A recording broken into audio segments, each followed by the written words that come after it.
Hey, Hello, Dr. Mathis. How are you?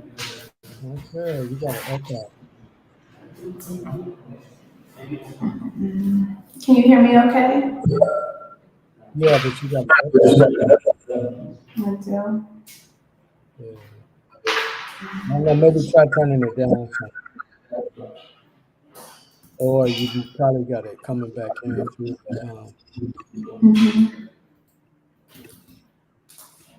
you probably have it coming back in through the through one of the speakers. I will. Okay, is that better? Sounds a little better. It's how many mics you have? One or two? Just one. Oh, okay. Yeah, it sounds better, but it's still an echo. But it's better.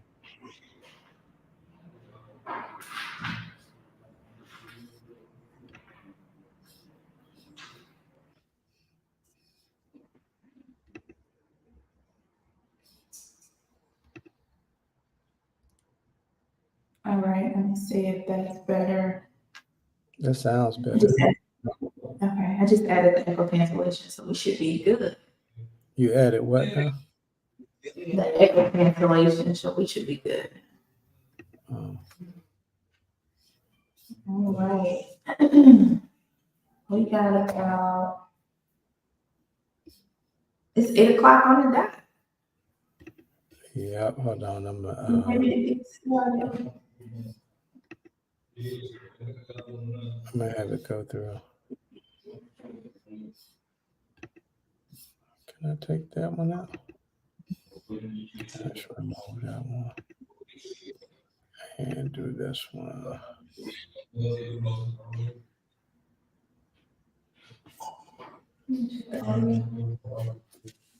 All right, cool. Good to go? Yeah, you see I got Atlanta in the background. I see. I see. I miss ATL, Atlanta. shout ATL, shout it.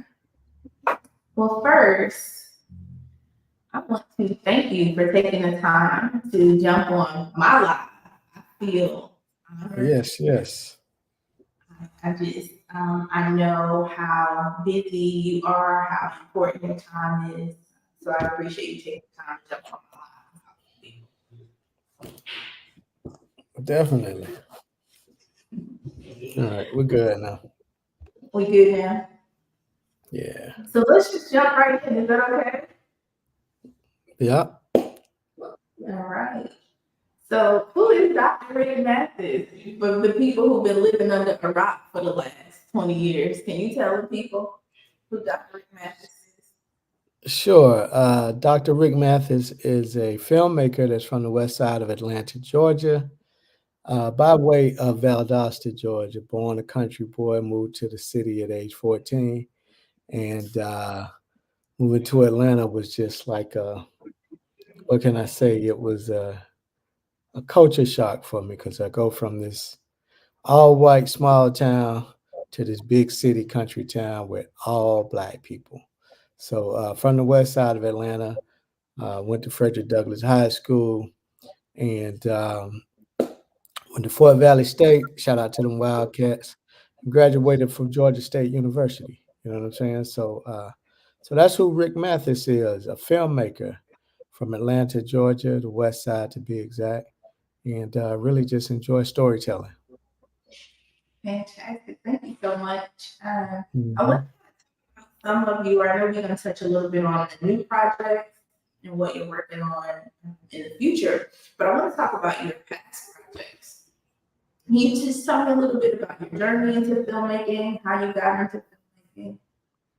Yeah, sure. So I got into filmmaking. I used to perform, run around the city and perform spoken word poetry all the time. Started at like the Yin Yang Cafe, the Patty Hut, and Yin Yang Cafe is a famous spot that a lot of big people in the music, like the neo soul, they came through the Yin Yang. Everybody from India.Arie, um, Erica Badu had her first listening party. I'm talking about the first listening party that she ever did when she was signed to Universal. She had a first listening party at the Yin Yang Cafe. So so yeah, so got started with that. We was performing poetry around the city, and at the same time, I'm going to school at Georgia State for a degree in music management and marketing. And so a lot of the poets started inquiring when they found out. He was like, "You going to Georgia State for music management? Can you manage me? Can you be my manager?" So I started managing a lot of poets, and that led me to a career as a manager with HBO's Def Poetry, where I was responsible for bringing a lot of the Atlanta talent to to the forefront to HBO's Def Poetry. And from there, went on and won a Tony Award, a Peabody Award, an Emmy Award with one of the artists that I was managing. And that led to a global tour. And from there, it was like, okay, after this global tour, what's next?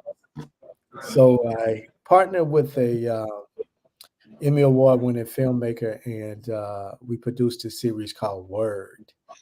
And the first installment was Poetry on Fire, and it included a lot of poets from HBO's Def Poetry, as well as the last poets, Amir Baraka, Sonia Sanchez, Professor Griff, Big Rule from the Organized Noise.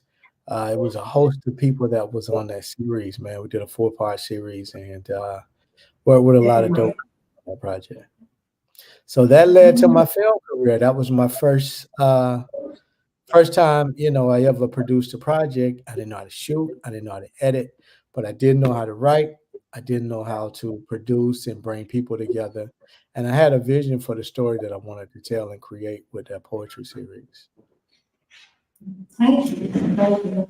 So after 20 years in this industry, now being recognized as a documentary king, what inspired you to do documentaries? What inspires me to do documentaries?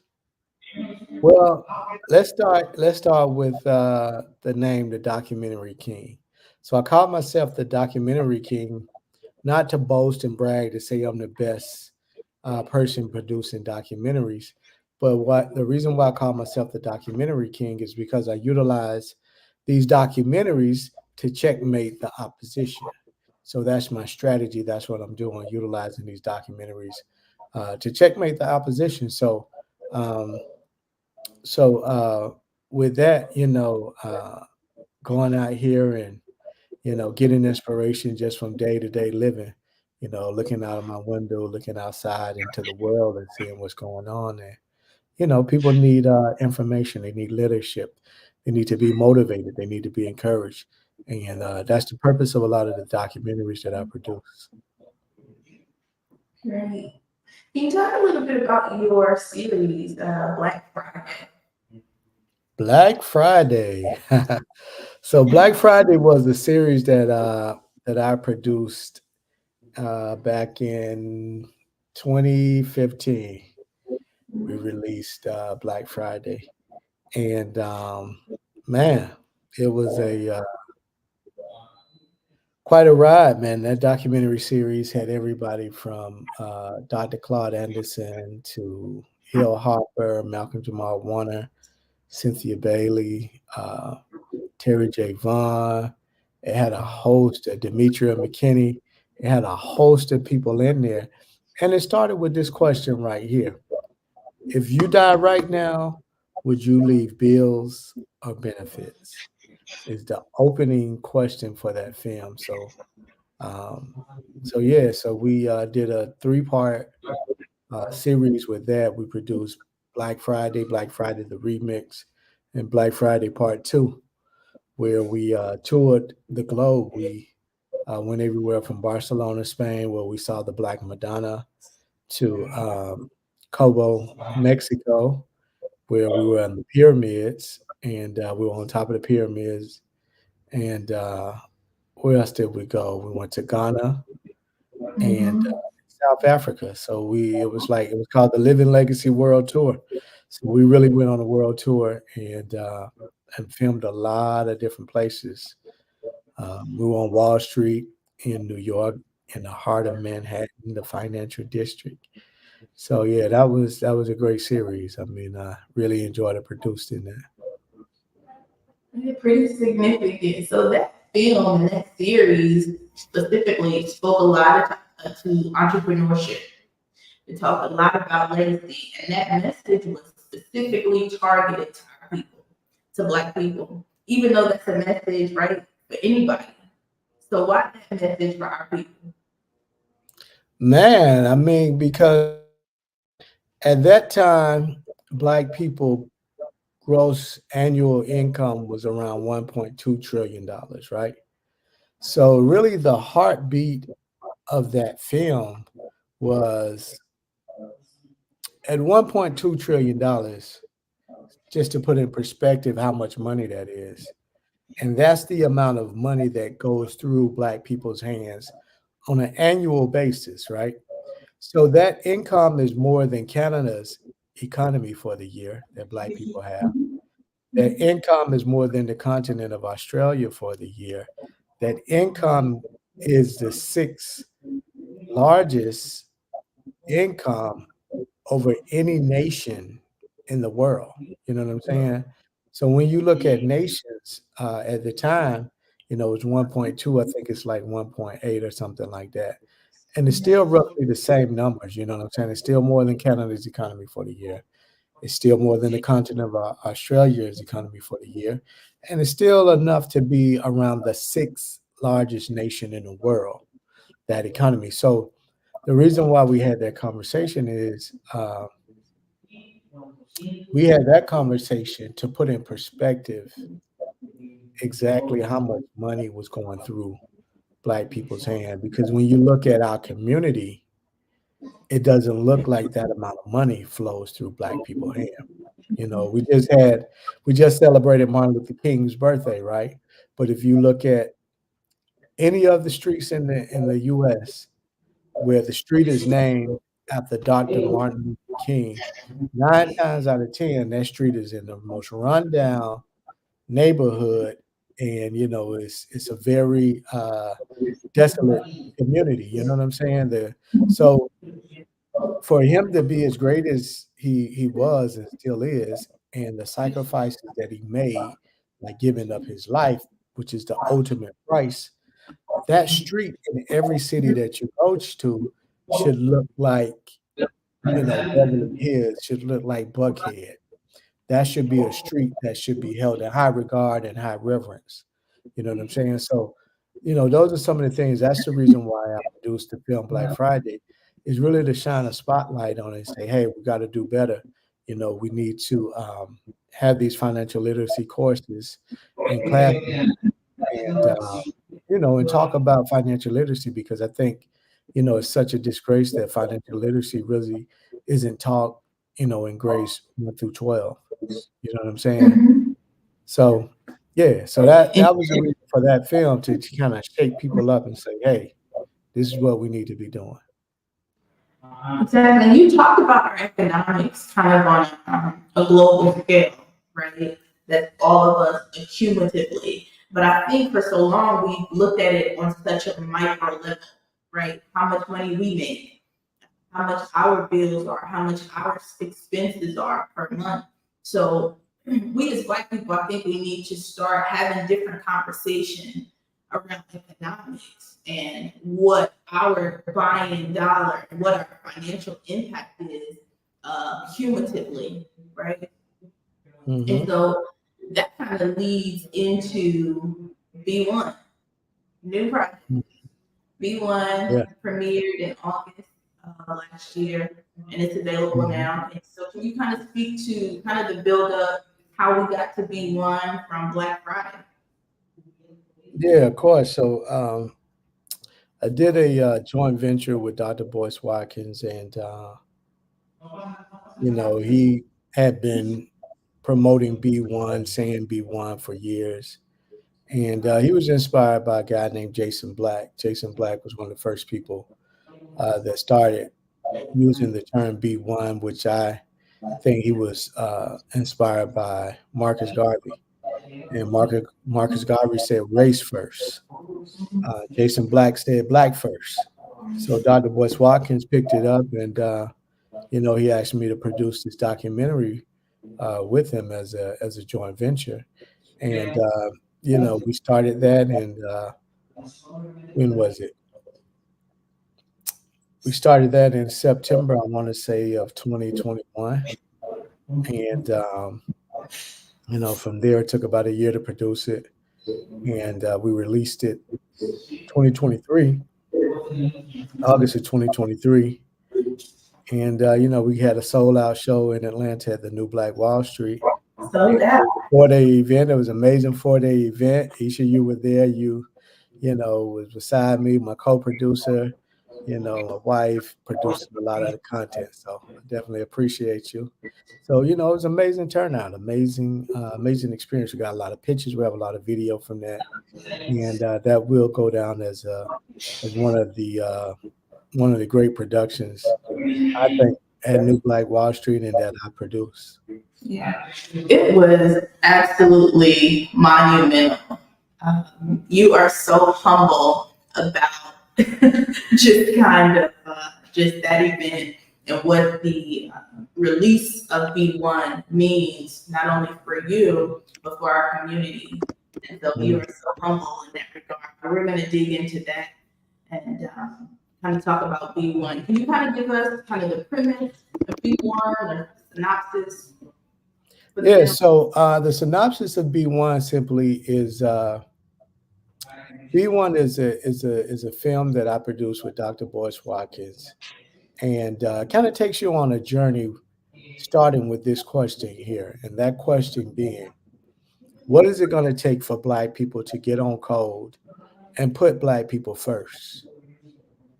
Now, we're not just talking about finances, but we're talking about putting Black people first in all areas of our life, from health to relationship to media, the type of information that we consume, to having our own constitution, the Black Constitution, which we talk about in the curriculum that we wrote.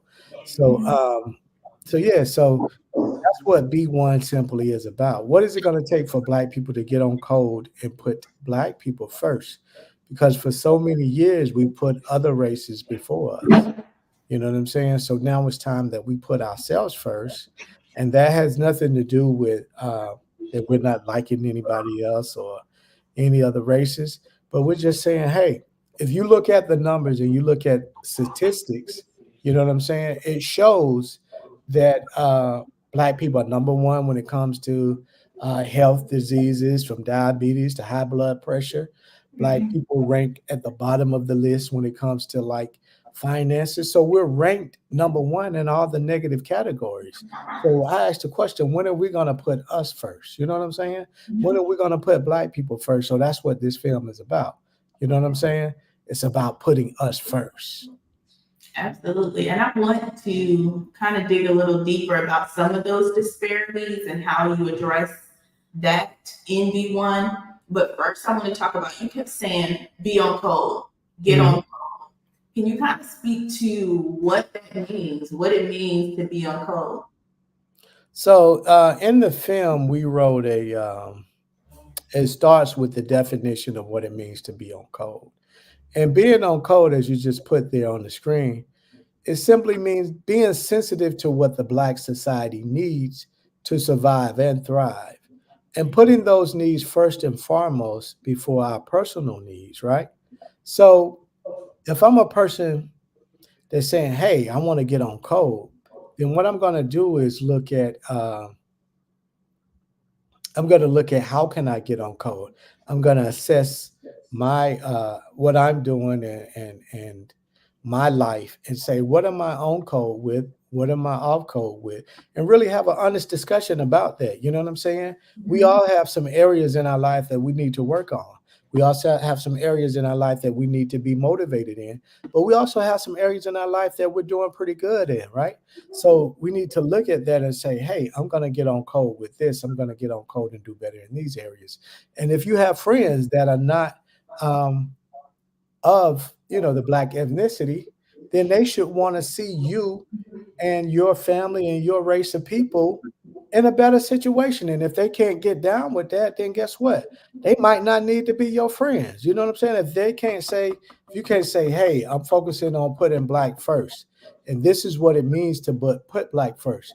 You know, we've ranked number one in all the worst categories. So you as a friend, if you're Caucasian, if you're Asian, if you're Mexican, can you help me and my people get on code? You know what I'm saying? Absolutely. Because black people have gone through a certain amount of trauma that no other race on this planet has gone through, right?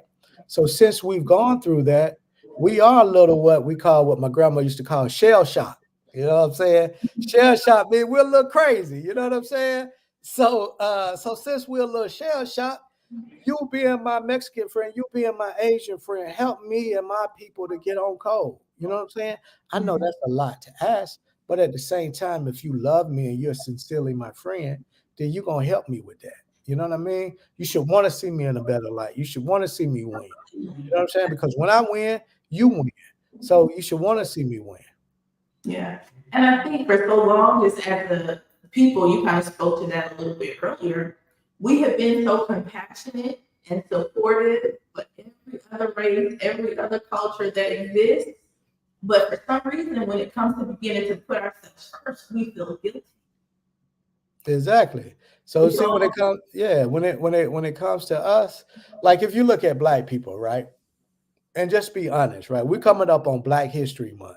So we're about to go into this month where um, Black people invented this, Black people invented that. And I'm glad we invented all of this stuff, right?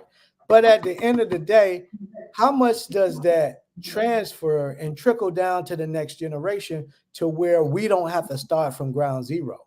Black man invented the traffic light, but we don't get residuals from that as Black people. A Black man invented the ironing board, but we don't get residuals for that. A buddy of mine, Hazik Ali, his grandfather invented the light bulb, which Edison now gets credit for, but he ain't got a check, one residual check from that. And it's a cat that I personally know who granddad invented this, man. So at the end of the day, we can say, yeah, we invented all of this stuff, but at the same time, uh, when we gonna start getting a residual, a check at the end of the day, because we live in this capitalistic society, when are we gonna start getting a check from this stuff? You know what I'm saying? Imagine like with the turntable when the first black DJ started scratching on the turntable, right? Imagine if he had patented that idea and invented Technique turntables, and That's his kids are getting a check from that. You know what I'm saying? generational So that's trauma. what we really gotta. That's what I mean when I say put black first. You know what I'm saying? Level the playing field, because anybody in their right mind could look at the situation and know that the playing field is not level. You know what I'm saying? You can look at most black people and know that most black people are not proud of being black. They don't put black first. You know what I'm saying? They say anything other than putting black first. You know what I'm saying? But when you start putting black first, other people gonna put black first. So you need to start putting black first. When you start doing that, you're gonna have a sense of pride, and the universe is gonna support you for putting black first. You know what I'm saying? So that's what time it is. That's where we are right now. That's real, Dr. Mathis. And you touched on a couple of things with that. One, you talked about intellectual property, right?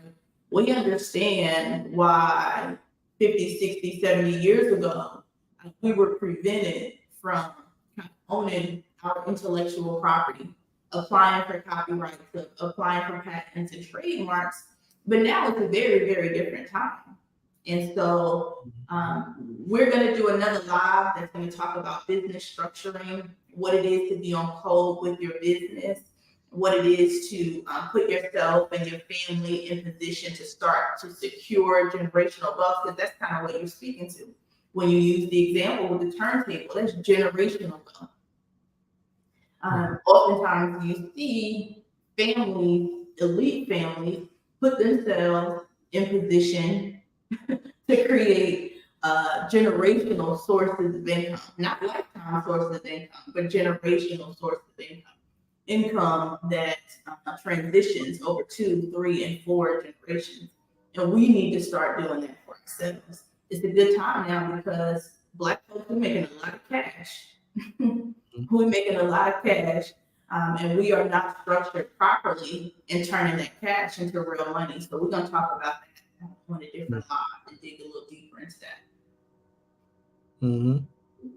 Yeah, so it's time that we talk about those things and really start to put, proper structures in place so that we can create the wealth that we deserve and we can transfer that to the next generation. Mhm. So, yeah, and it's a great time now with this shift that's about to happen in this revolution that's happening in AI. You know what I mean? So there's a shift coming, but what side of that shift are you going to be on? Because at the end of the day, money money does not evaporate, right? So when they say there's a recession or there's people aren't spending money, it doesn't mean that that money is evaporating and going in poof into the thin air. It means that money is not trickling down and is being transferred from one place to another place, right? So you just have to get in the flow of that transfer and know where that money is, how that money is being transferred. And that's what's happening in this AI revolution that's taking place. A lot of people are afraid of it, but you're going to have to get in the flow of that transfer because a lot of jobs are going to be deleted as a result of AI. A lot of things are going to change and a lot of money is going to shift. But and like I said, when there's a depression, when the money isn't trickling down, money doesn't evaporate; it simply transfers, and we have to know that it transfers. And to that point, and in the same vein, we have been educating people for over 20 years about that very wealth transfer that happens when there's an economic shift. You're absolutely right. Money doesn't just disappear, it moves from one place to another. And we are approaching one of the largest wealth transfers that has ever been experienced in history. Mhm. And we are already starting to see that within this AI revolution. And so I'm glad you brought that AI up because I want to jump into that. I know we're going to talk a little bit about the curriculum later on, but I want to go ahead and just jump into AI here. So you used a lot of AI to create V1 the movie. Can you kind of speak to how you implemented AI into filmmaking for this Oh, yeah, project? definitely. And I'll start with this. As we spend a lot of time studying about AI, reading magazines, reading books, buying books, and really, wrapping our mind around this thing. So if you have a pen, I want you to write these two names down. These are two names that we've become very familiar with. Uh, those names being Jeffrey Hinton, and that Jeffrey is spelled Geofffery. Hinton, Hinton. Jeffrey Hinton and Kai Fu Lee. So Kai, Khai, Fu, Fu, Lee, Lee. So Jeffrey Hinton is who is considered to be the father of AI. This is a gentleman that went to college for AI back in 1972. To Just give to people yes, he went to college in London for AI back in 1972. Now I know I've been to college as well, but there was nothing on the curriculum that said I can go into the field of AI at the time I was in school, and this was 20 years ago. Graduated 20 years ago. You know what I'm saying? No, I don't look like it. Black don't crack. You know what I'm saying? But 1972. Uh, the oracle of AI, Kai Fu Lee, is an Asian guy that's considered the oracle of AI, and he's been, starting these companies and turning these companies into billion-dollar corporations as a result of the data and the information, uh, that he's capitalized on AI. So those two guys, I want you to write those names down and actually like study watch videos and study what they've done and kind of project, where this thing is going. Because at the end of the day, the person who's going to win is the person that's going to be the number one problem solver, the person that's going to problem solve, meaning, okay, AI is disrupting this industry right here, the film industry we'll use. How can we predict where it's going and how can we problem solve and say, okay, this is the problem that has been caused, and as a result, we're going to solve this problem by A plus B equaling C. You know what I'm saying? So that's the person that's going to win, the person that's going to be able to problem solve. So by studying those names and those people, you're going to see where this thing is going. Because a lot of their understudies, a lot of the people that studied under them are creating a lot of the platforms that you see today. And I used a lot of AI in the film B1, from Mhm. everything from audio correction to creating images, which you see a lot of AI images now that are being created. Um, Organizing the footage. We had about 50 different interviews that we did. Each interview about 45 minutes to an hour.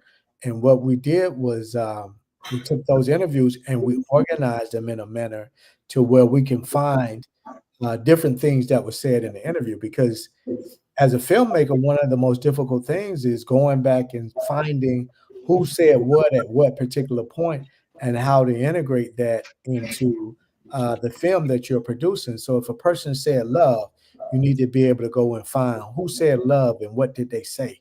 If a person said history, we need to be able to go and find who said history and what did they say, and how does that fit into the context of the film that we're producing.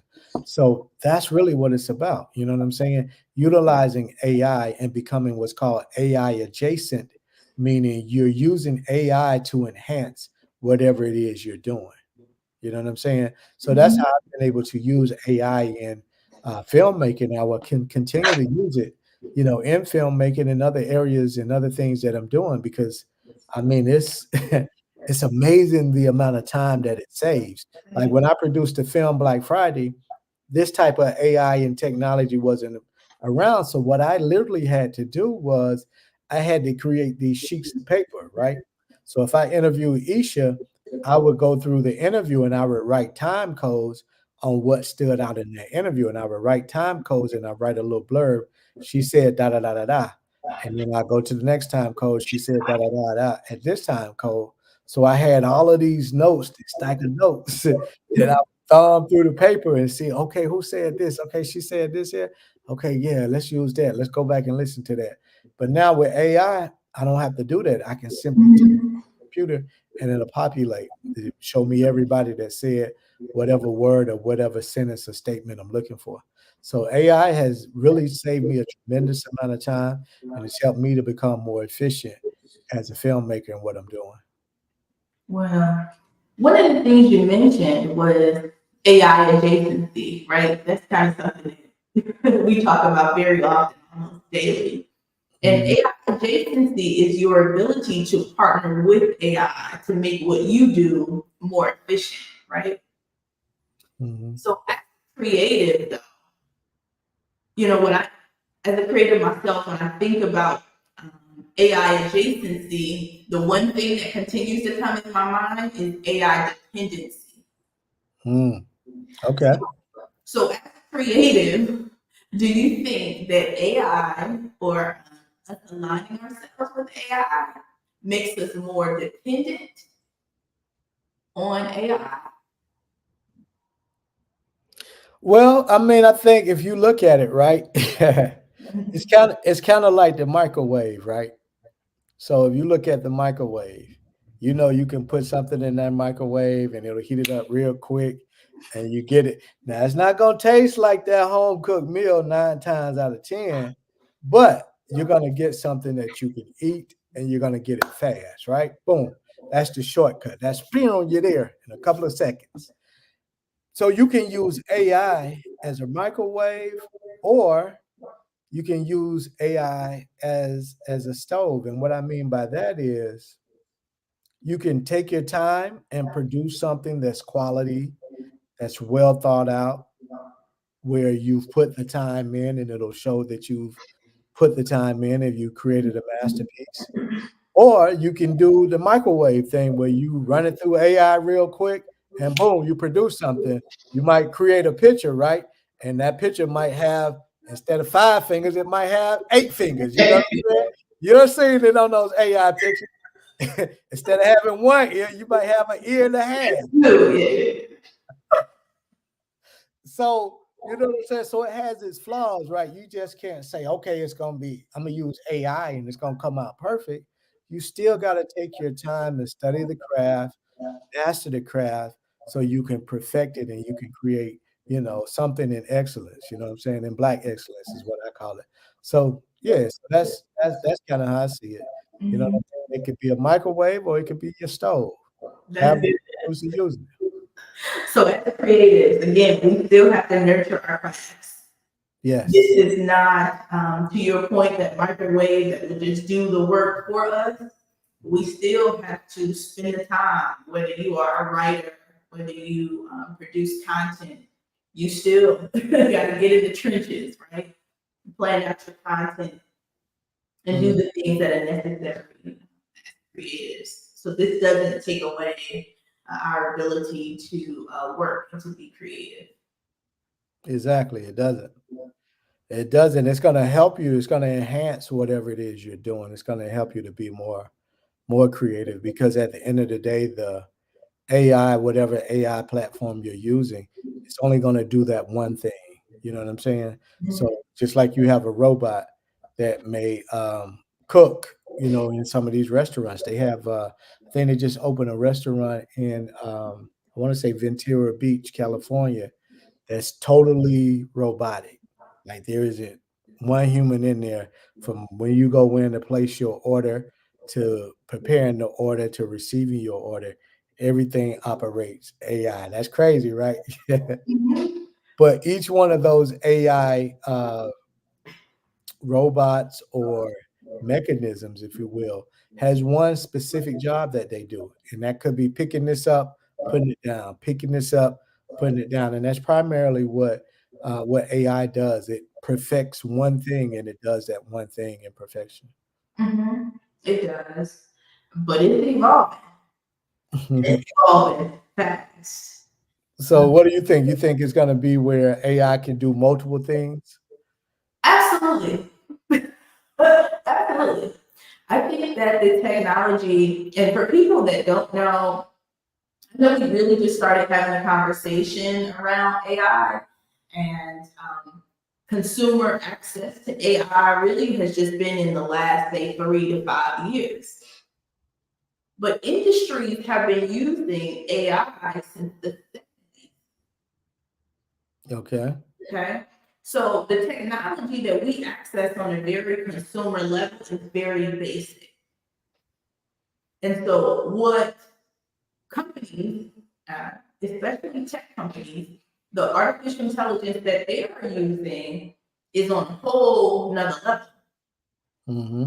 And so as time progresses, and I've had the privilege of watching the business side of it and how fast businesses are kind of developing and revolving like that. And I'm gonna speak to a company. It was a recent announcement by 11 Labs. I'm gonna speak to them too.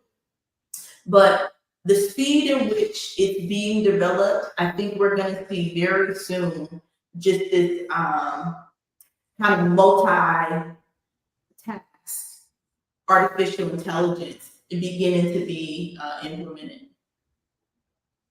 So what are some things you see that will be multitask? Do you think the AI robot will be able to reason and make decisions and all those kind of things?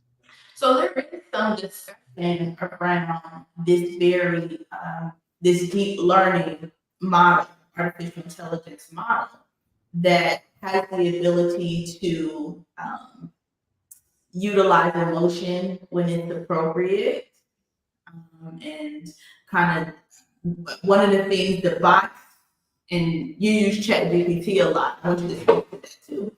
But one of the things that the bots don't do well on a consumer level is input emotion, right? So if I say, write an email that's going to be my letter of resignation, it's going to be very like point by point. There won't be any emotion to it. It won't be empathetic. It won't kind of express how you feel about your job. And so we are seeing, well, we are reading. They say it don't exist now, but they're talking about it, so it's somewhere. This deep learning model that's able to kind of input emotion and empathy and understand euphemisms. And so, I don't know, Dr. Mathis, I think real soon we're going to start seeing AI, Dr. Mathis. Hey, well, I'm ready for it. I mean, I'm looking at the opportunities as well as the threats. How can I use this to cook my food? How can this cause an electrical fire and burn my house down? You know what I'm saying? So I'm looking at both sides of it. So, and So, that's what I challenge, the people that are listening today. Look at the opportunities as well as the threats. mhm. How can you utilize it to enhance what you're doing? And what are the threats of using it? So, and I mentioned a company called 11 Labs. There was an announcement made 2 days ago. 11 Labs started with 5 employees. They went to 40 employees in a year. Within 12 months, they went from zero to $100 million valuation. And 6 months from then, they are at $1.1 billion valuation.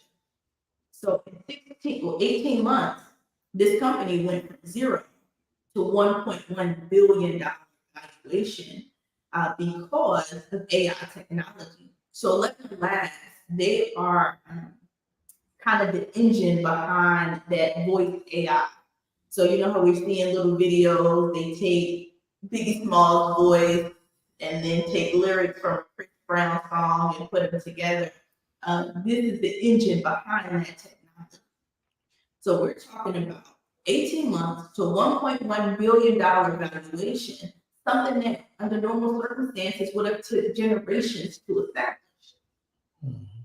right? So speaking to that monetization, how has AI affected the monetization of film? Well, I mean, you just seen it with the strike. I think that's what a lot of that's what the strike was about in film because the producer were saying that we can use AI to write these scripts. We don't need as many writers. Well, we needed 30 writers, now we may need 10.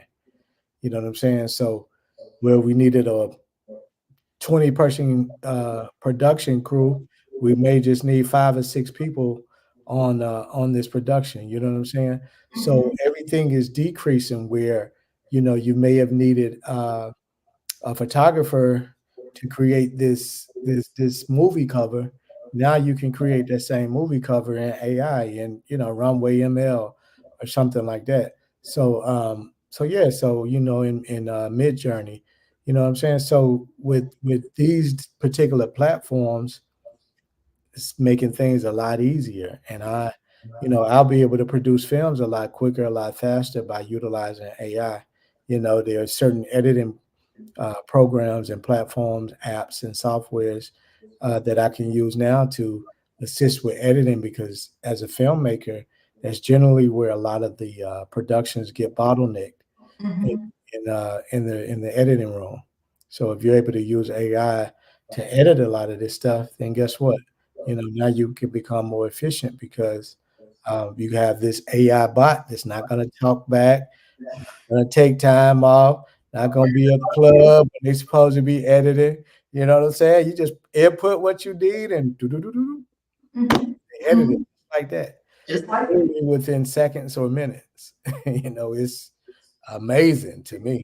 I'm like, "Wow." Yeah. So, are there any new revenue streams that you see, even in filmmaking, coming from this AI technology revolution? Yeah, so just yesterday I was reading this article that said how to get rich with GPTs. And GPTs is stands for generated uh, pre-trained transformer. So It's a it's robot. like Chat GPT. It's a robot basically, but it's kind of like when we started with apps. So how a lot of people got rich off of apps. There's coming a time and an opportunity where you can get rich off of GPTs. So I encourage each of you to look up what GPT is, how it works, how it functions, and the opportunities again in the realm and the area of GPT. You know what I'm saying? Mhm. So look at that. You know what I'm saying? And become familiar with it. I'm becoming familiar with it, looking at what it means and what's the definition of it. Yeah. We can't be afraid of this stuff. We got to touch it, we got to feel it, and we got to see how it functions and how it's being integrated into our livelihood, into our lifestyle. We got to. I see a gentleman just wrote in the chat, they got AI in truck driving now. I know Yeah. because James just wrote that in the chat because Elon Musk, I think it was about a year, 2 years ago, where he tested the the Tesla truck that drove from New York to California. Mhm. Human, just an AI bot in the truck. You know what I'm saying? So, Yeah. so he tested that, and it was successful. So those are the things that we got to look at because it's here, people. It's here. It is here. And guess what? You We know, gotta be on the cutting edge of this thing, black people. I'm telling you, get motivated, study it, read it, learn it. Don't be afraid of it. Embrace it, touch it, feel it. It's here. Just like we had the rotary phone, now we got the cell phone. You know what I'm saying? It's here. yes. I was And looking at a phone. I was down at my cousin Don's house the other day, and he got a one of the old phones with a 10 cent on there. I say, hey man, you dropping a dime on me. You dropping a dime. I see the phone in there. That's where that came from.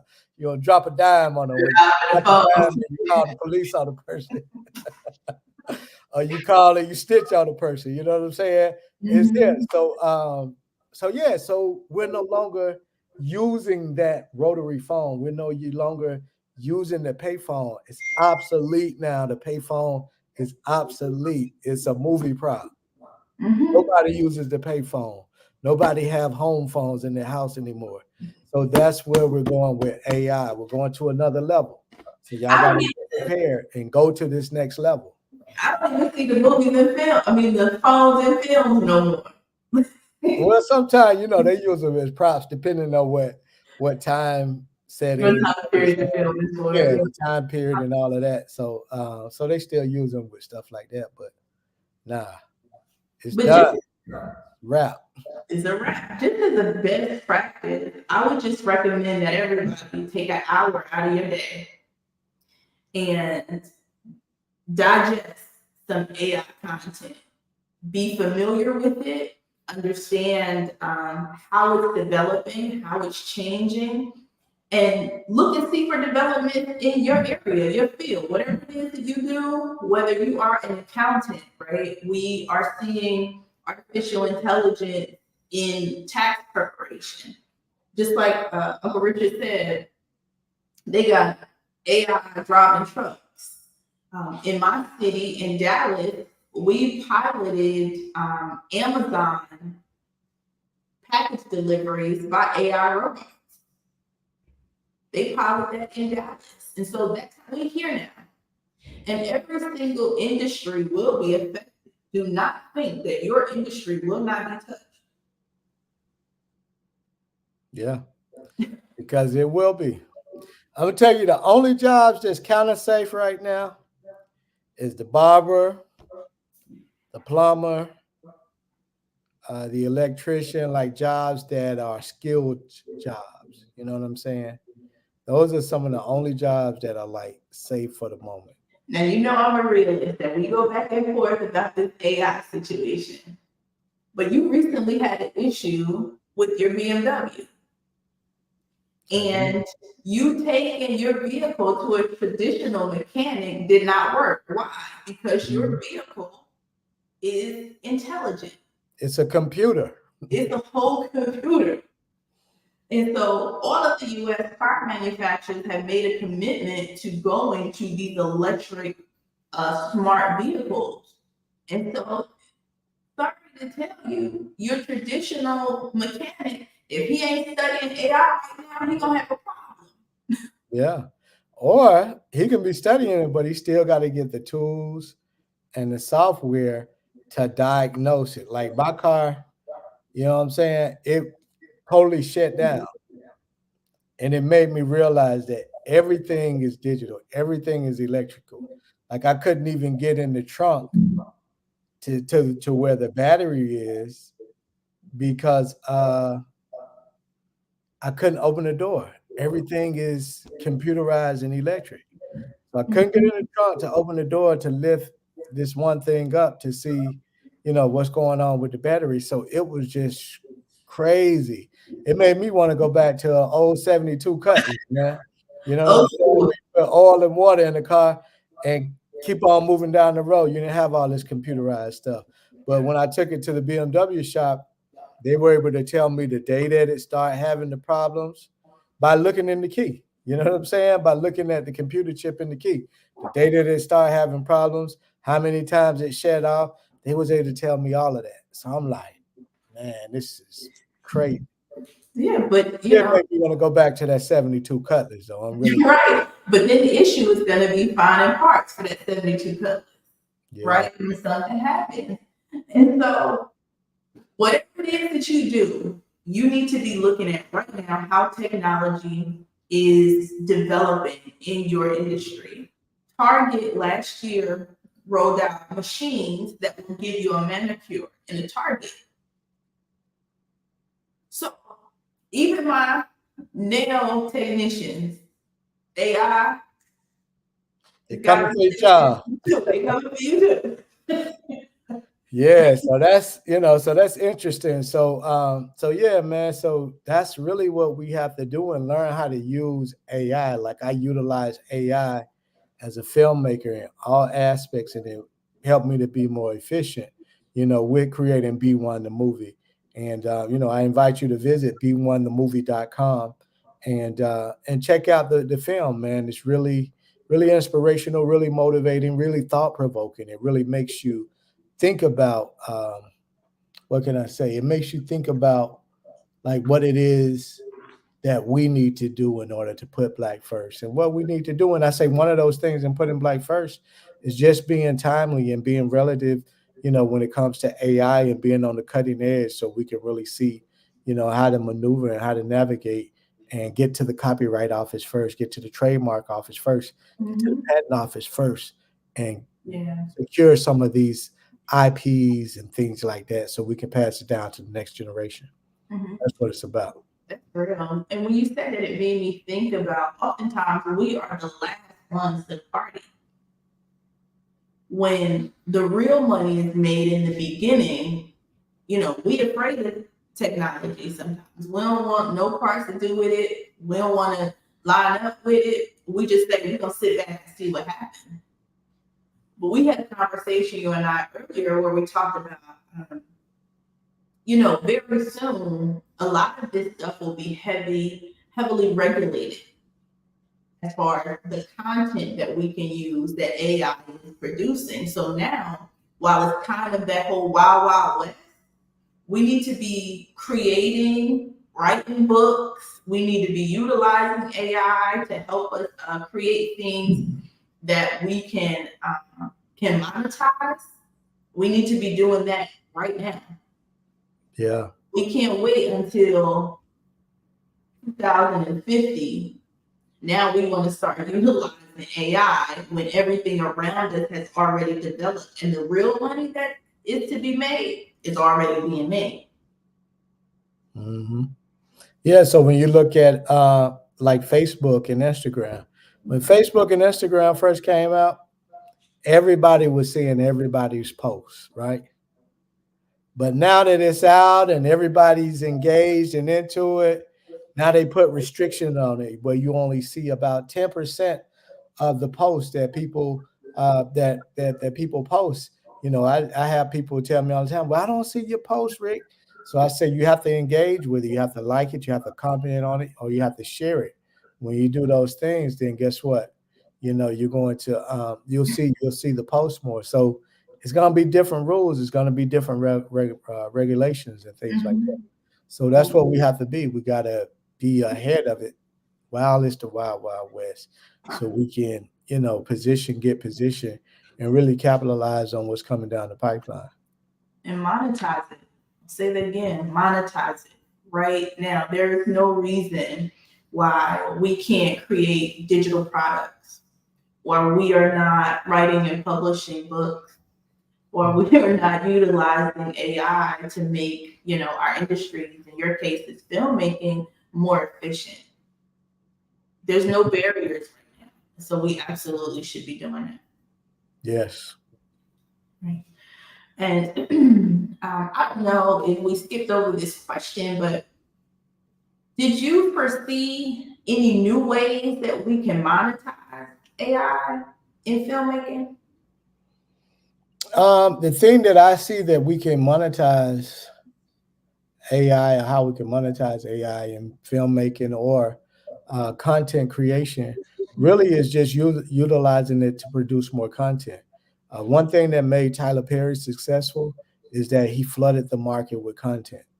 And so that's one of the things that we can do with AI is to really just flood the market with content. Like after we're done with this particular live, we can go back now and we can turn this into small clips and repurpose this content on several platforms, turn it into 60-second clips, Mhm. 2-minute clips, and, repurpose it that way. So that's one of the things that we really, really have to do. So, as a creative, and I continue to speak to creatives because a lot of my friends are creatives. Where do you see, how do you see AI affecting us in the next, say, 5 to 10 years? Man, I mean, with the way that AI is moving and how fast it's moving, I mean, I'm really curious to see what's going to come out this year in 2024. You know what I'm saying? Because I think of something like I say, okay, and I was just saying this last year.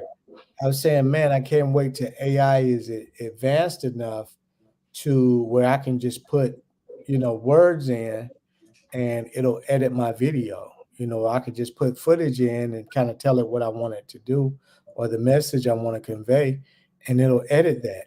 And that has happened within months. Like I was just talking about that probably last year in June, and now this year Mhm. in January, we're here. You know what I'm saying? So we're able to put this video in an AI platform and it'll break it down and re-edit it and turn it into a 12-minute piece, a 5-minute piece, a 2-minute Mhm. piece. You know what I'm saying? So it's happening. And so in 3 to 5 years, man, I think we're going to really just be able to come up with ideas on what we want to see, put it in the computer, and AI is gonna, like, you probably not gonna have to shoot, interview. Like it's gonna do all of this stuff for you. Now you can go Mhm. do that, and I think it'll enhance it, but I think it will give you a structure and a framework that that could be created just by from text to video is what it's called, or from text to Yeah. image, which is what Mhm. it's called now. You're able to put in text, you're able to write in what you want to see, type that in, and then it'll populate a video. You know, Mhm. so it's stuff out there that's really like on the cutting edge and that's doing that now. So Yeah, I mean, I'm we're excited. already seeing that. Yeah, I'm Yeah. excited about where it's going to be in the next 6 months, 6 to 12 months. You know what I'm saying? This year, I hadn't even thought about the next 3 to 5 years because it's like I can barely wrap my mind around what's going on now. Yeah. One of the guys that's really been in the AI, guy named Mike John, A friend of mine, he was just at the CES conference in Vegas. He say they had a robot, an AI robot that DJ'd the party for like 5 minutes. So Yeah. imagine you going in the club and you got an AI robot that's DJing, and based on a scan or a survey of what people are listening to on their cell phones, because that's where AI pulls information from, it pulls data from your cell phones and from all Yes. from what's being played on the number one charts and all of that, right? What's number one on the charts. So imagine you walk in a club and you got an AI DJ that's DJing based on what people are listening to on their phones and what's number one on the Billboard charts. Those are the records that it's playing. Mm-hmm.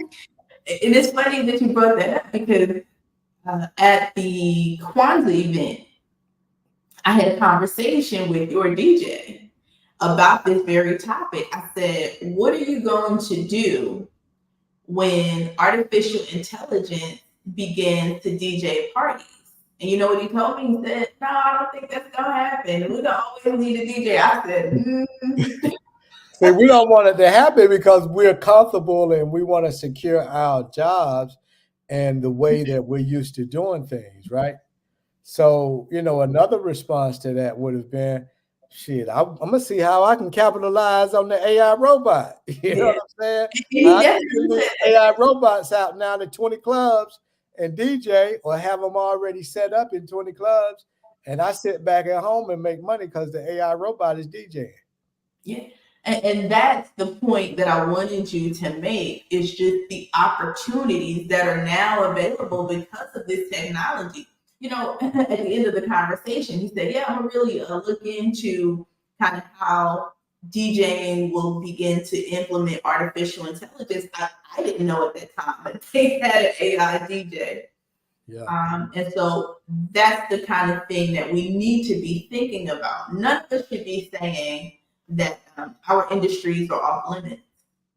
Even for me, we have been having this conversation about implementing AI within my business for 2 years now. Hmm. And what that looks like. And so we're beginning now to implement just kind of that whole business integration, business AI integration into just our workflow and how we handle and support our clients. Hmm. So, what are some of the things that you're utilizing AI? Like, how is it being integrated in your business? Well, we are going to start doing so when we're assessing businesses for proper structuring, part of it is looking at their business in total and making sure it's operating at its most efficiency. And so if there's areas of opportunity and there's software or a platform that can help streamline processes, we are suggesting that technology and implementing it within our business strategy. Got it. So, again, it's really just an effort to help businesses become adjacent with the technology, not be afraid of it, not think it's going to come out and get rid of us, but really start to implement it in our daily workflow from your schedule to responding to emails to really assess the data. That's something that artificial intelligence does really, really well. So if your job consists of reviewing or analyzing data, I can almost assure you that there is AI available to do your job right now. Mm. So as corporations and as businesses, the entrepreneurs, we need to be capitalizing on that technology. Mm. We got to. Got to. We here now. Let's do it. Let's become AI efficient. I mean, AI adjacent. Adjacent. Be Yeah. more efficient. Yeah. We That's have to right. do that. Yeah. So we talked a lot about AI tonight. I appreciate you because you have become a source, especially in the conversation around filmmaking and implementing AI in content creation. So I appreciate your time. But I want to talk about our curriculum. I can't let you get off of here without talking about B1 the curriculum. Okay. Before I say that, I see Regina is in the chat. Regina, what's up, girl? She has a question, and feel free to put any questions you have in the chat. But she says, what are you suggesting they do, the workers who AI have replaced? Which is a good question. The thing that I would say, like if AI, there's a chance that AI could replace your job, or that you kind of see where things are going, and there could possibly be a chance that AI could replace your job. The thing that you have to do, right, is you have to again become AI adjacent. So you have to start studying AI. And so if I'm doing, let's take for example taxes, because AI is affecting taxes. They got AI turbo. What is it? Turbo? What's the name? Yeah, That's so AI turbo with the turbo taxes. That's what. And H&R Block is utilizing AI. Yeah, H&R Block is using AI in their taxes to find different tax credits and tax codes that they could use to, get more money, and to so you don't have to owe taxes or pay taxes at the end of the year. So the thing that I would say is learn how AI is being used in these particular areas, because if you become AI efficient in these areas, then you're going to be the one that they keep around, because you're going to have to explain how AI is being used in these particular areas. You know what I'm saying? So that's what I would say. That's why it's so important that you learn it, so you can see it coming down the pipeline. And then you can also look for the opportunities as well. You can look for the threats. Okay, AI is about to eliminate this job right here. Like as a photographer, right? Now that we can go on Mid-Journey or Runway ML and things like that, we can go on there to create images. So I got to look at, okay, how can I use my skill, or how can I set myself apart from AI with photography, so it doesn't affect my pockets or my bottom line, you know what I'm saying, as much, you know what I'm saying? So that's what I would say. It's all about learning, and it's all about seeing the trends and kind of where it's going. And I would just add to that, and I would say diversify your skill set. I would be thinking, looking at the industry that you're in, what additional services can I implement now with the assistance of AI? What additional can I learn? How can I, again, monetize all of this technology and become more diversified? And so that's what I would say, diversify your skill set. Yeah, exactly. So you really just got to see where the opportunities are in this world of AI. So you have to learn it, you have to touch it, feel it, and then that way, if you're replaced by AI, then you can utilize other skill sets and create other opportunities for yourself. And so Regina asks, is it the responsibility of the business owners to retain its employees? So No.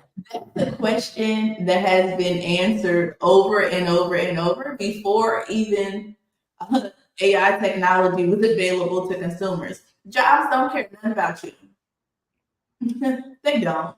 And so their job is to protect their bottom line, to be more efficient, and to be more profitable. That's with or without you. Yep. So that's what it is at the end of the day, You out here in the wild, wild west, you got to fend for yourself. That job is here today, it could be gone tomorrow. As much as we would like to think, the way we slave for jobs, and I say we, I'm saying the collective, the way we slave for jobs, that they will fight for us, that they will advocate on our behalf. And the reality is, they want to be more efficient, they want to be more profitable, and that's going to be by any means necessary. So that's with or without you. And so if there's anybody that is watching this live, thinking that corporations have a responsibility to them. Just think about an employee that passes away. Does the business stop the next day? Mm-mm. It keeps going. As a matter of fact, if it's a well-run business, they got another body to put in that seat within 24 hours. If they got proper succession planning. So we can't rely on businesses to advocate for your positions. That's why you got to start monetizing your skill set. Mm-hmm. That's right. You got to.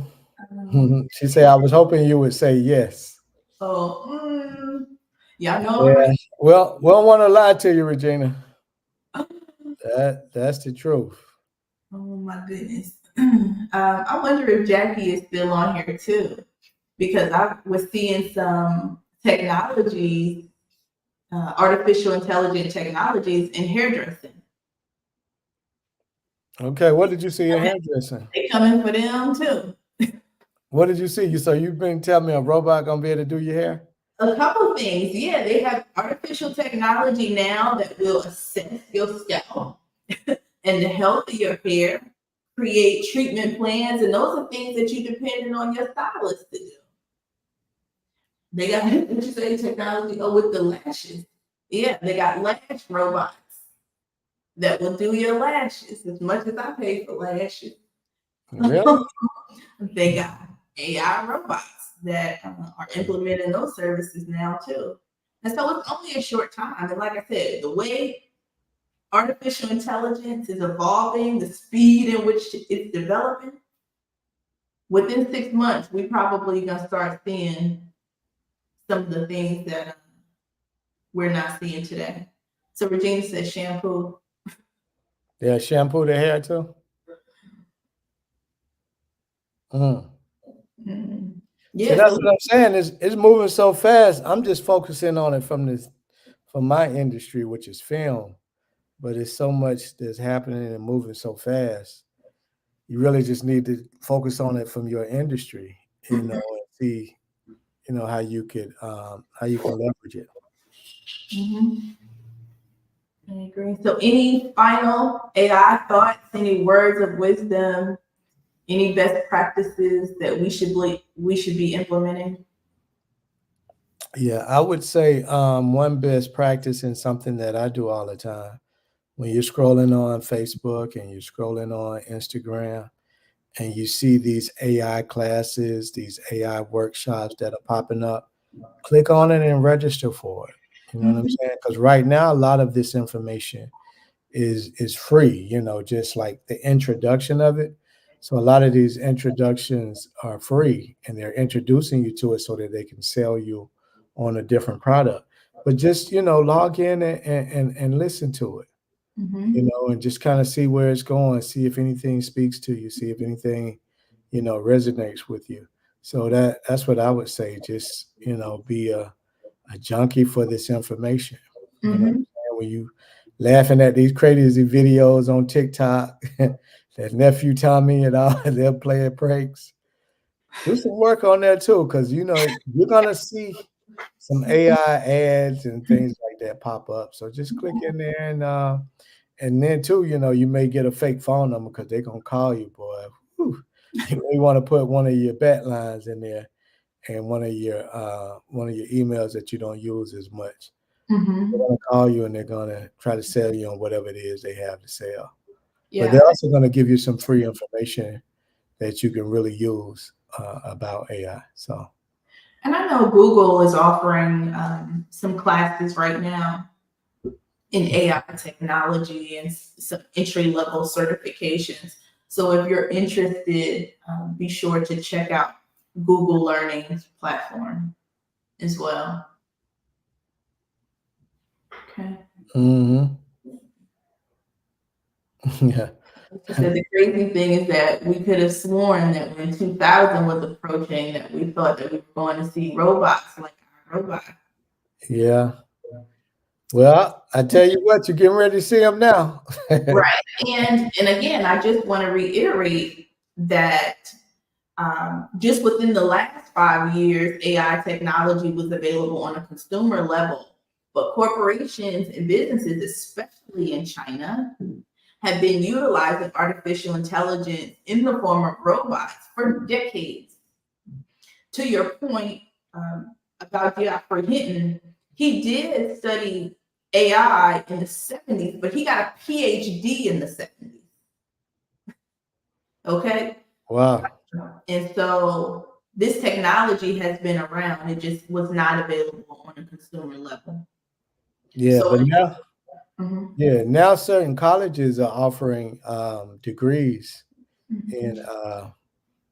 in AI. I think it's under what, computer science, or Computer science. Yeah. yeah, so it's under computer science, but you can actually get a bachelor's degree, master's degree, or a doctorate degree from And accredited universities mhm, in the area or under the study of AI. So if I was going to school, that's what I would invest my money in right now. mhm.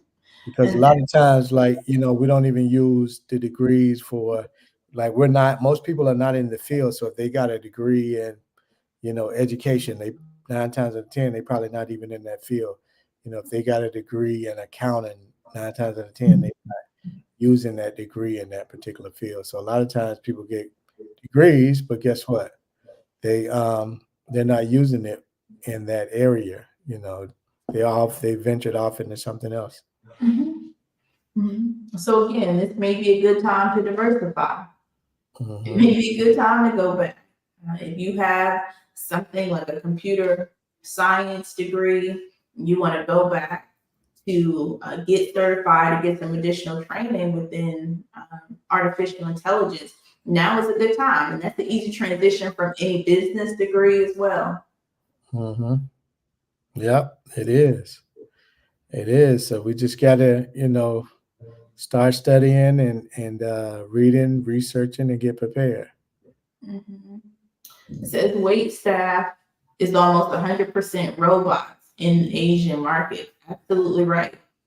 One of the things that I know I have found within my studying of AI is that back in 2017, the president of China said that he anticipates by 2025 that China would lead the market in artificial intelligence and be fully automated. And the reason I believe that that is true is because in order for AI to work efficiently, it has to have data. It's data that drives AI to work. So when we are sitting in front of our iPads, we're sitting in front of our computers, we have our phones in our pockets, we're walking past security cameras, all of those are data points. So it's pulling data constantly and feeding the AI technology. So one thing that China has really, really done well is the accumulation of data. Right? And that's the advantage, unfortunately, that they have on the United States. The United States has the technology, but China has the data. So now all they need is the technology. And we know how they are advancing in technology, right? So now they got the technology and they got the data. So I think that we will see them being what we're calling an AI superpower. And that's a great book too to read if anybody is reading, interested in reading up on AI. It's called AI Superpower by Kai Fu Lee, and he talks a lot about that. China is going to dominate the artificial intelligence um, area. All Mhm. right. So cool. B1 the curriculum. B1 the curriculum. Let's go. Oh wait. So before we transition, real quick, I just here go a cheap plug. So you are working on releasing your filmmakers and creatives academy, Mhm. and you are constantly doing consultations for creatives, for filmmakers, people interested in making films. Can you speak to that a little bit? Yeah, so I have a 4-part consultation workshop, if you will, that I'm incorporated AI into. So it's a 4-part uh, production or content creation that addresses these areas. Because if you're doing content creation or you're producing a film, these are the 4 areas that you primarily are going to kind of navigate through. So the first being pre-production. Pre-production is the writing of the script or the writing of the treatment for your your content creation piece. So we talk about that, and we talk about different sources, different tools on how you can utilize AI in that. The other thing is also the next thing is production. So the production of it is actually the recording of it. So if you're going live, this could also be content that could be used or repurposed. Or if you're going to shoot a film or a documentary, or just content, which cameras to use, how does AI work with these cameras, and how to produce the best footage, or the best quality footage, from lighting to microphones to all of that, and then how to go in and post production, how to go in and enhance these things, how to go in and enhance the audio, how to go in and enhance the lighting. That's the post production part of things, which is the third component, which is post production, the editing, and how to utilize these AI platforms to edit the content that you've shot. And then the last is distribution. So where would this content live? Is it going to live on YouTube? Is it going to live on Instagram? Is it going to live on Tubi? Is it going to, are you going to go after the Netflix deal or some of those deals? Or are you going to go after a bigger budget Lion Gates deal and, hit a smash home run with that? So those are the 4 areas: pre-production, production, post-production, and Distribution. and then distribution. So you can email me at b1themovie@gmail.com for more information on that, and we can share some of those tools and some of those resources, and when the next class will be, and how Mhm. you can opt in and be a part of the school and really get information from this. Okay. And they can also go to b1themovie.com. They can contact you there as well. And then you are at Ric Mathis, RIC Mathis, on all social media platforms to reach out to you. And I encourage everybody to stop right this second and go follow Dr. Ric Mathis. So he's at Ric Mathis on all social media platforms. Thank And you. we won the movie. And we Yeah, won the movie. and B1 the movie, definitely. All right, now I'm gonna try 3 times to talk about B1 the curriculum.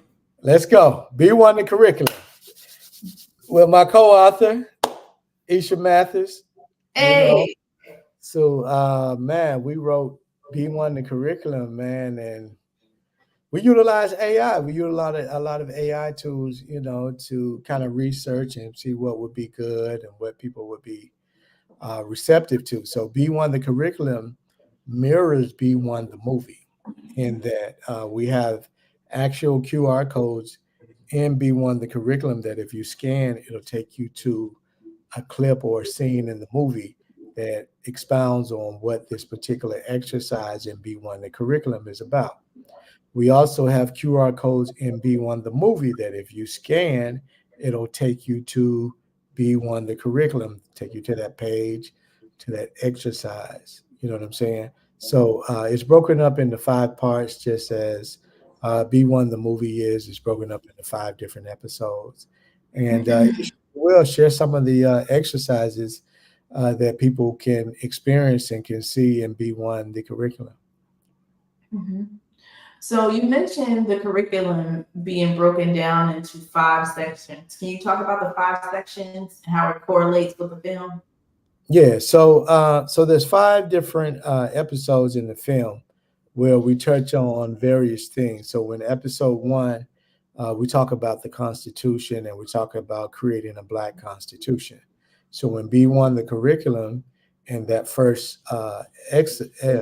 exercise, we talk about the Constitution and we talk about creating a Black Constitution, and we talk about we the people in the Constitution. Well, we have we the family, where the family actually creates their own constitution, creates their own amendments, have weekly meetings or monthly meetings where they address these amendments and they actually build on things and set goals to achieve certain things as a family and as a team. Mhm. You know, this could be your blood family or this could be your adopted family. You know what I'm saying? Because I know family a little crazy right now. So sometimes Your we have family. to make our own family and create our own family, create our own tribe.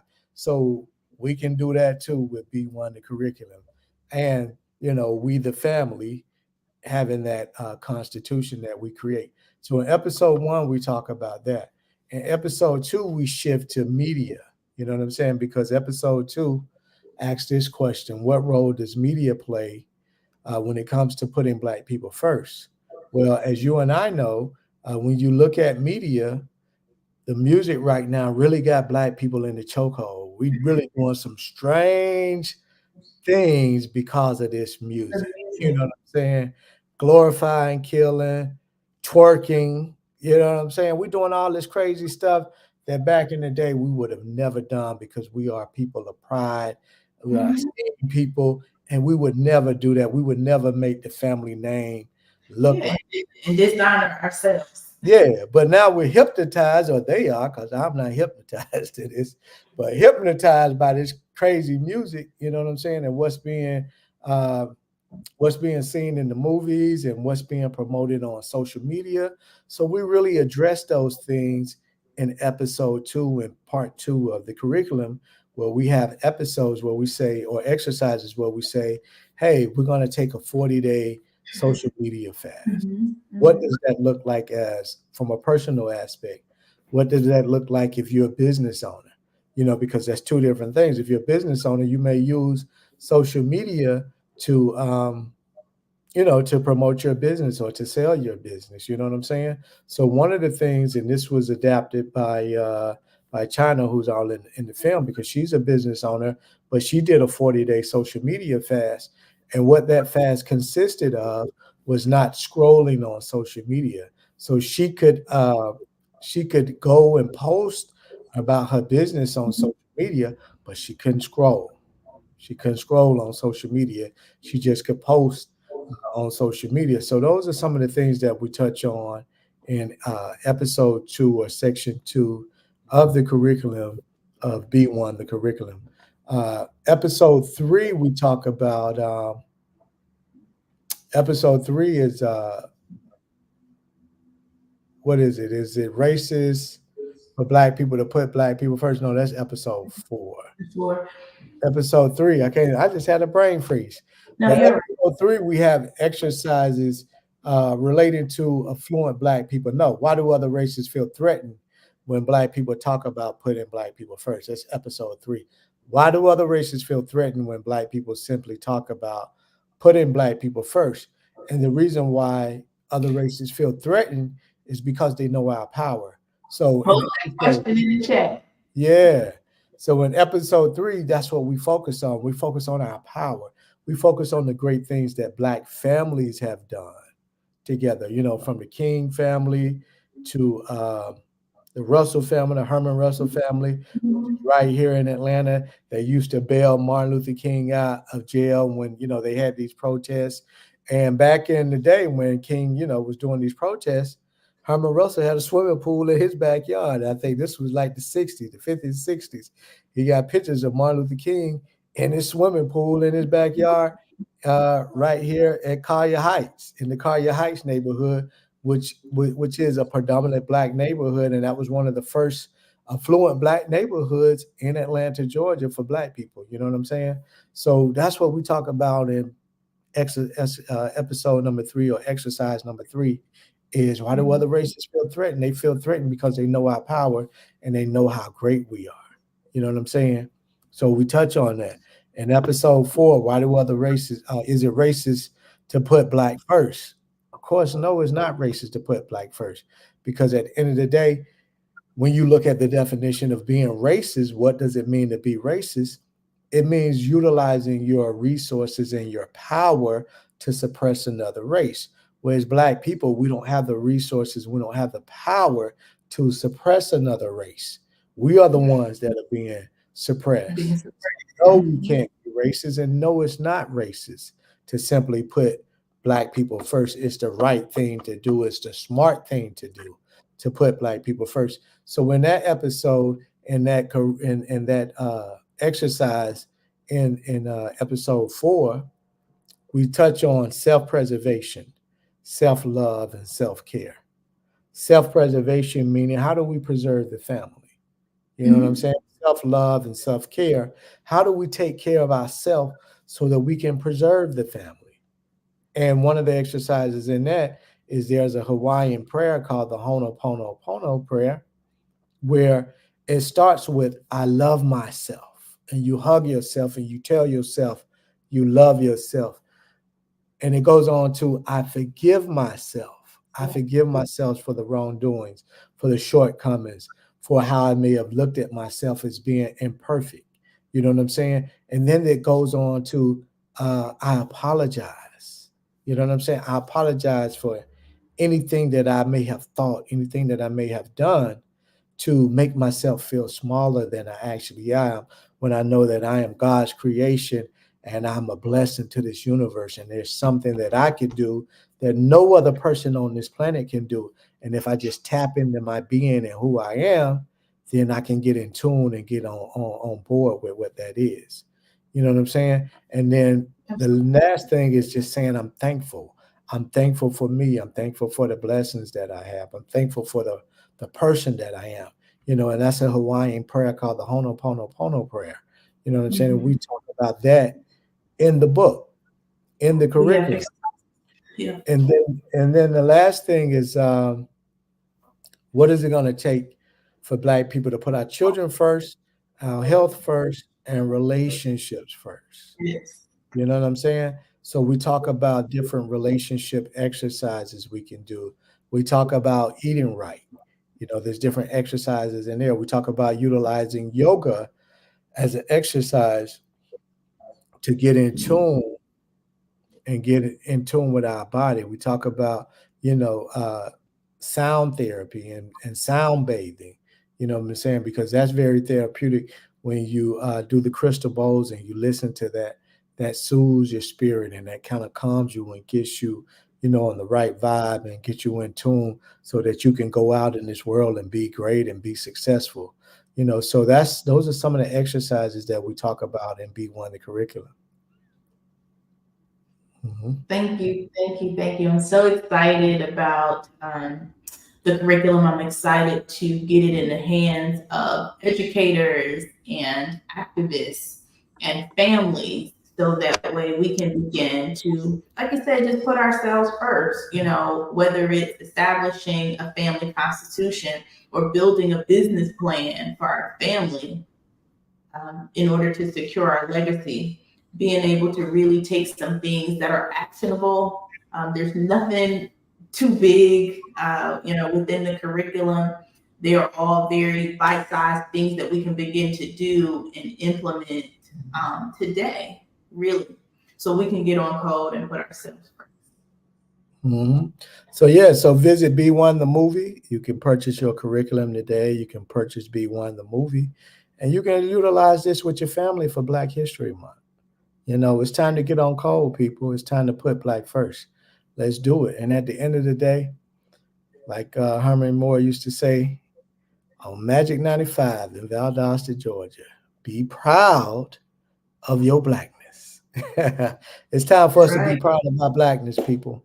You know what I'm saying? It's time for us to put us first. So please check out b1themovie.com. Please get the film today. Order your copy today.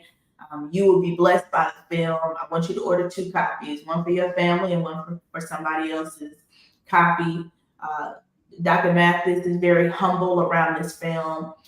But like I told him a year ago, this film is generation changing, it's culture shifting. You need to have it part of your library. You need to have it a part of your family. We need to start having conversations. You need this curriculum to start to get some things put into place because this is our time, y'all. This is our season. The tide is shifting in a really, really big way. We talked about that wealth transfer that's taking place. I said this is the largest wealth transfer in history. Okay. And we are going to be on the benefiting side of the people, our people, Black people, B1 people. B1 people. That's right. So supporters at B1 the movie. It's a digital copy of the film. So there's a digital version as well as a physical copy because we don't want to put everything on this digital platform and then somebody go in and click a button and it's deleted. We want people to have physical copies as well as a digital copy. But keep this physical copy as a collector's item. You know what I mean? Put it in your stash so you can have it. So that's what we're doing. B1 the movie, people. And keep an eye out for the B1 experience coming to your city. If you would like us to come and you would like to host a screening of B1 the movie and have us come and kind of share and bring the curriculum and kind of host. Rick has done a great job at curating just a whole event around this movement. And so if you are interested, please reach out, b1themovie.com. Yeah, B1themovie at gmail.com is also, you can email us there and you can become a B1 ambassador. You know what I'm saying? Become a B1 ambassador at b1themovie at gmail.com. Email us there and get on board, people. Let's do it for the kids. Let's do it for the next generation. That's right. Say that again. And if you cannot, for whatever reason, host a B1 experience, please reach out to us to be a B1 ambassador, to support us and to begin to have these conversations within your community, within your circles. Yeah. So, B1 people, we out. Thank you, Dr. Matt. Thank you. Thanks for your time, people. I enjoyed it. Love you. All right. Love you. Peace.